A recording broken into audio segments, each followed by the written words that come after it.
नमस्कार, आप देख रहे हैं टीएनपी न्यूज और मैं हूं आपके साथ मिशा सिंह। एक नजर डालते हैं उत्तर प्रदेश की खबरों पर।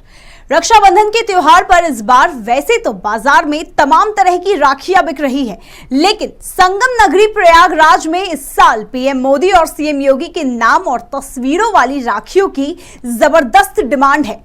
इसके साथ ही सीएम योगी के बुलडोजर ब्रांड वाली राखियां भी खूब पसंद की जा रही है।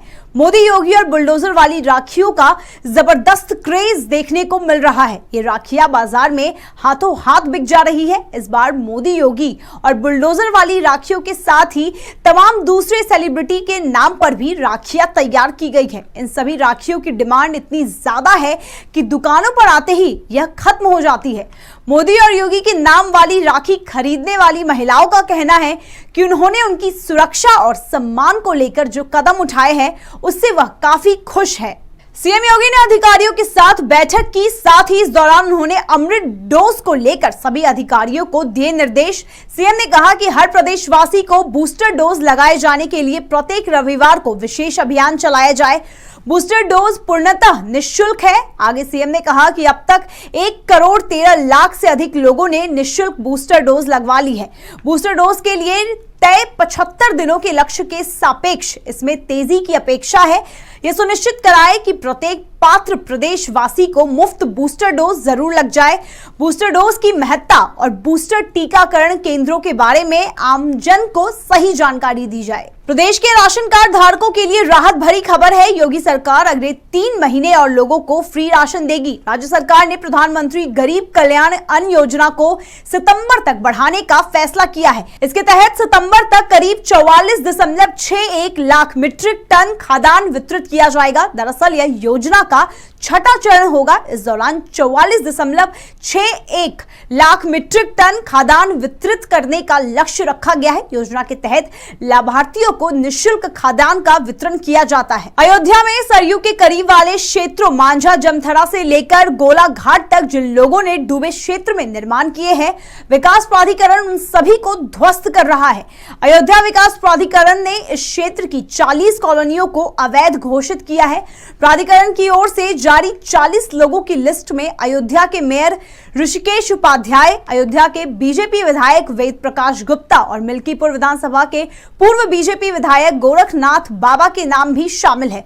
इस पूरी कार्रवाई पर डिप्टी सीएम ब्रजेश पाठक ने बयान दिया। उन्होंने कहा कि अयोध्या विकास प्राधिकरण की जो सूची आई है वो पूरी तरह फर्जी है। मामले में जांच चल रही है। आरोपियों के खिलाफ कड़ी कार्रवाई की जाएगी। ये बीजेपी के वरिष्ठ नेताओं को बदनाम करने की साजिश है। आगे कहा कि विपक्षी दलों के पास कोई मुद्दा नहीं है। जब से प्रभु राम का भव्य मंदिर वहां बन रहा है तब से उनके मन में बहुत पीड़ा है। वे विद्वेष की भावना से काम कर रहे हैं। नोएडा स्थित ग्रैंड ओमेक्स सोसाइटी में महिला के साथ अभद्रता का आरोपी नेता श्रीकांत त्यागी गिरफ्तार कर लिया गया है। उसकी गिरफ्तारी के बाद डिप्टी सीएम केशव प्रसाद मौर्य का बयान सामने आया है। डिप्टी सीएम ने कहा कि उत्तर प्रदेश में जो भी अपराध करेगा उसे गिरफ्तार किया जाएगा। वहीं पूर्व मंत्री सिद्धार्थनाथ सिंह ने कहा कि बीजेपी सरकार राज्य में किसी भी गलत काम के प्रति जीरो टॉलरेंस रखती है, चाहे 2017 हो या 2022। कानून तोड़ने वालों के खिलाफ कार्रवाई की जाएगी।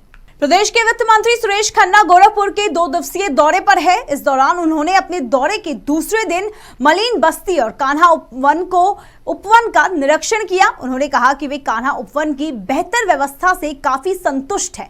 यहाँ पर गौशाला का संचालन बहुत ही अच्छे ढंग से हो रहा है, इससे वे काफी संतुष्ट है। गोबर से कंपोस्ट बनाई जा रही है। इस कान्हा उपवन में गाय के गौमूत्र से फिनाइल और किसी प्रकार से रिसाइकिल कर अन्य प्रयोग में लाया जाएगा तो बेहतर होगा। नगर आयुक्त ने कहा है कि इसके लिए भी 15 दिन में व्यवस्था करेंगे। यहाँ गौशाला का बेहतर संचालन हो रहा है। प्रदेश के जल शक्ति मंत्री स्वतंत्र देव सिंह 1 दिवसीय दौरे पर वाराणसी पहुंचे, जहां उन्होंने बीजेपी पिछड़ा मोर्चा के प्रदेश प्रशिक्षण शिविर में शिरकत की। इस दौरान जल शक्ति मंत्री ने कहा कि बीजेपी की अपनी एक विचारधारा और कार्य पद्धति है, उसके आधार पर संगठन चलता है।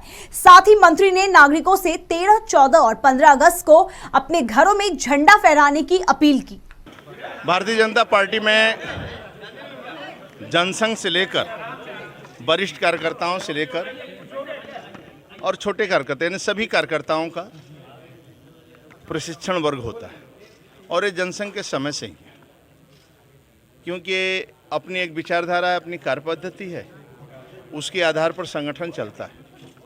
क्योंकि ये वंशवादी, जातिवाद, परिवारवाद की पार्टियां नहीं हैं, ये कार्यकर्ता आधारित पार्टी है। इसलिए प्रशिक्षण, बैठकें, कार्यकर्ता सम्मेलन, रैलियां ये होती रहती हैं। प्रदेश के पशुधन मंत्री धर्मपाल सिंह बीजेपी पिछड़ा वर्ग मोर्चा के प्रशिक्षण वर्ग में शामिल होने के लिए वाराणसी पहुंचे। इस दौरान उन्होंने विभागीय अधिकारियों के साथ बैठक में योजनाओं और विकास कार्यों के बारे में जानकारी ली।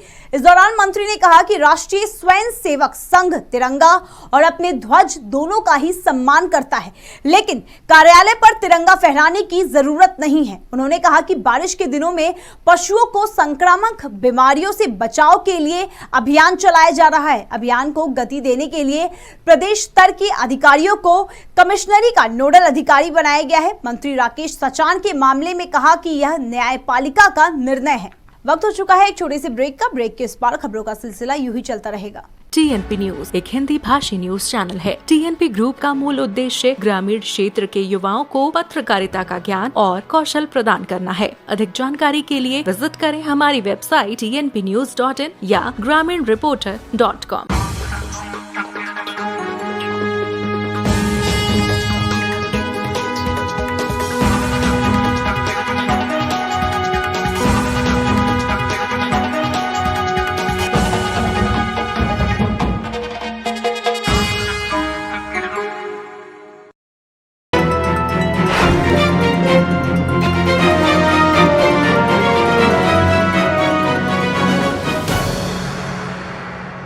स्वागत है आप सभी का। ब्रेक के बाद नजर डालते हैं आगे की खबरों पर। प्रधानमंत्री नरेंद्र मोदी और सूबे के सीएम योगी आदित्यनाथ के आह्वान पर बहराइच में हर घर तिरंगा अभियान चलाया गया। बता दें, बहराइच जिले के एक स्कूल में 50 फीट ऊंचा तिरंगा लहराया गया और राष्ट्रगान के साथ आजादी का अमृत महोत्सव मनाया गया। जब इतने ऊंचे तिरंगे को फहराया गया तो इस दृश्य को देख लोग मंत्रमुग्ध हो गए और भारत माता की जय, वंदे मातरम के नारों से पूरा परिसर गूंज उठा। इस मौके पर जिलाधिकारी डॉक्टर दिनेश चंद्र ने नेतृत्व में सभी ने राष्ट्रगीत गाया।